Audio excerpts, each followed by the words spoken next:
ओम नमः शिवाय। स्वप्न विज्ञान बहुत बड़ी चीज है जो हर मनुष्य को प्रेरणा देती है और आने वाली भूत वर्तमान की घटनाओं को बताती है और मनुष्य को जागृत करती है। जो साधक लोग हैं उनकी साधनाओं को ऊपर उठाती है। जैसे बैल को देखना या नंदी को देखना, स्वप्न में आपने देखा तो ये समझ जाइए कि आपको सीधे जो बड़े आदमी से काम बनना है वो नहीं बन पाएगा। नीचे के चपरासी जो सहयोगी लोग हैं उनको आप पकड़िए, उनके द्वारा आपका काम बनेगा। यदि आपको बाग बगीचा उपवन दिखता है तो आपको आपके जीवन में प्रगति आने वाली है।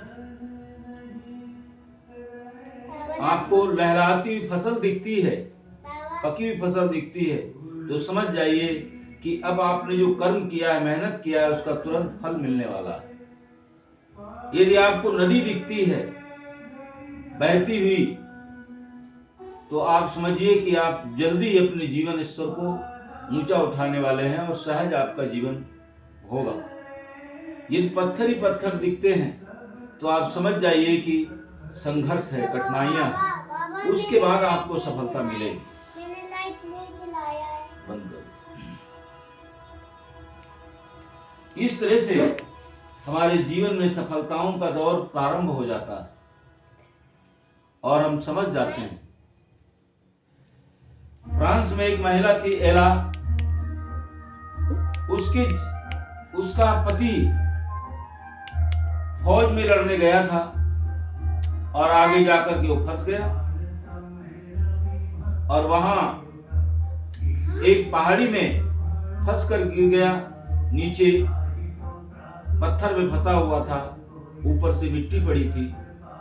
उसकी प्रेमिका थी एला, उसको बार बार स्वप्न हो रहे थे। उसने अधिकारियों से मिलकर के बताया कि ऐसी सी बात है, हमारे पति यहाँ हैं।